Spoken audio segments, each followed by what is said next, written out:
कपड़े धोने वाली बहू। शादी के पहले से ही विभा को कपड़े धोने का बड़ा शौक था। कभी नल के नीचे तो कभी तालाब के पास। अरे मेरी नीली वाली लुंगी नहीं दिख रही है। विभा की अम्मा, कहाँ रखी है लुंगी?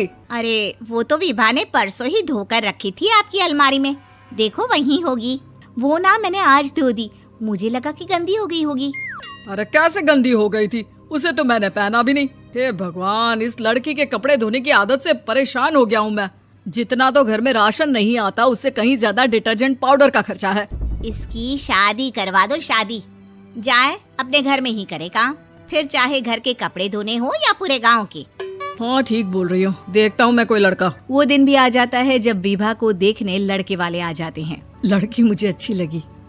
होने वाली सास कहती है, बेटी अगर कुछ पूछना है तो पूछ लो।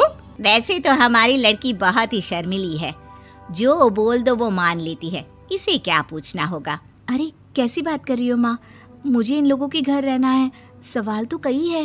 हाँ हाँ बेटा, पूछ लो ना, क्या पूछना है।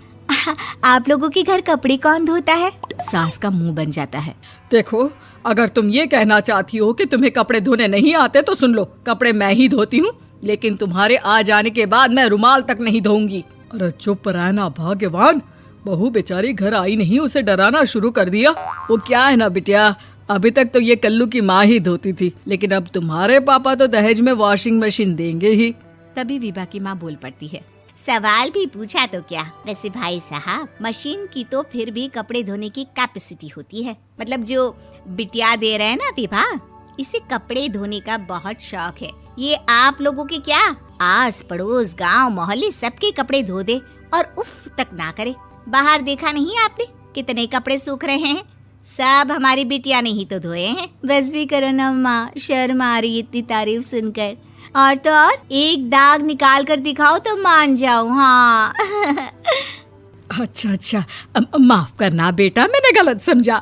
हमें तो रिश्ता बहुत पसंद है। और ऐसे जुड़ जाता है रिश्ता कपड़े धोने का शौक रखने वाली विभा का। उसकी शादी हो जाती है कोयला फैक्ट्री में काम करने वाले कल्लू के साथ। शादी के बाद अचानक विभा चिल्लाती हुई सास के पास आती है। सासू माँ, अरे सासू माँ कहाँ है आप? ये तो धोखा है, धोखा दिया आप लोगों ने मुझे। इसे ससुर के चक्कर के बारे में पता चल गया। अरे तो उसमें तुझे क्यों धोखा मिला है? अरे नल में पानी नहीं आता, कपड़े कैसे कब धुलेंगे? अच्छा, तू पानी नहीं आ रहा उसकी बात कर रही है। तो आपने क्या सोचा? कुछ नहीं। अच्छा, तेरी माँ ने कहा था कि कपड़े धोने का शौक है तुझे, याद आया मुझे। शौक बोलकर कपड़े धोने वाले मेरे जुनून को कम ना आके सासू माँ, कपड़ा धोना मेरा गुरूर है। तभी पति भी वहाँ आ जाता है। अभी मैंने इसे सनी देओल की फिल्म दिखाई है, उसी के डायलॉग मार रही है माँ। अच्छा सुन, साफ बता रही हूँ, पानी सुबह 4 से 6 और शाम को 10 से 12 आता है, समझी? विभा टाइमिंग सुनकर हैरान हो जाती है। ये क्या भूतों का मोहल्ला है? सुबह 4 बजे उठकर कौन कपड़े धोता है? 4 बजे टंकी में पानी जाता है, फिर सारा दिन धोना ना, किसने मना किया? अरे कैसी बात कर रही हैं? 200 लीटर की टंकी में कितने कपड़े धो लूंगी मैं? सुबह ही उठ जाऊंगी मैं। अब क्या था, विभा सुबह 4 से लेकर रात के 12 बजे तक कपड़े ही धोती रहती। एक रोज सास पड़ोस से निकलकर कहीं जा रही होती है कि साथ वाली कहती है, हाँ कल्लू की माँ, जरा ये बताओ कि 2 साड़ी है, 2 ब्लाउज और एक पेटीकोट और एक नाड़े वाला लंबा कच्छा। हाँ तो? अरे तो क्या, कितना लोगी धुलाई ये बताओ। धोबन दिख रहे हैं हम क्या? हमारे पति सरकारी नौकरी से अभी रिटायर हुए हैं और बेटा सुपरवाइजर है कोयला फैक्ट्री में। धोबन समझ रखा है हमें। हाय रे कल्लू की अम्मा, माफ कर दो, वो तो मोहल्ले में यही सब बता रहे थे कि तुमने बहू को कपड़ा धुलवाने के काम में लगा दिया है। सास को पड़ोसन की बात सुनकर गुस्सा आ जाता है। वो घर पहुंचती है जहां घर के बाहर ही इतने सारे कपड़े सूख रहे होते हैं जितने कि किसी धोबन के घर पर। अरे ओ कल्लू की दुल्हन, बाहर निकल।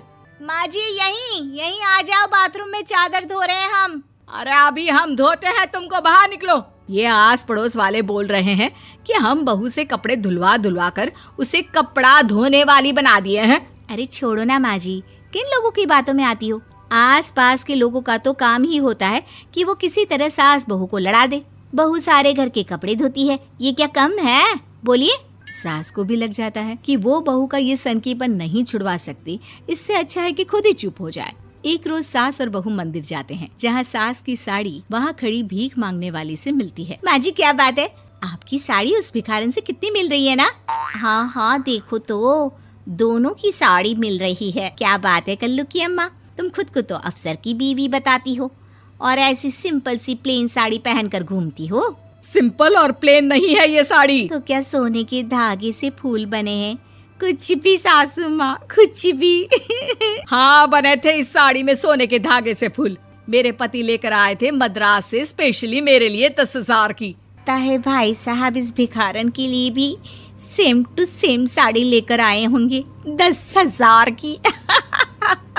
सास उस वक्त तो कुछ नहीं कहती, लेकिन बहू के साथ घर आती है और अलमारी से एल्बम निकाल कर लाती है। ये साड़ी देख रही है, ये वही साड़ी है जिसे मैंने अभी पहना था। इस साड़ी में ये जो चमकदार फूल दिख रहे हैं ना, ये सोने के धागों से काढ़े गए हैं। लेकिन तू लोकल वॉशिंग मशीन ब्रश से घिस घिस कर सारे फूलों को निकाल कर साड़ी प्लेन कर दी। मुझे माफ कर दीजिए सासू माँ। और तो और, जब मैंने तुझे तेरी गलती के लिए कुछ नहीं कहा, लेकिन तूने तो सबके सामने मेरा मजाक ही बना दिया। क्यों? बहू को समझ में आ जाता है कि अब से उसका कपड़े धोना बंद।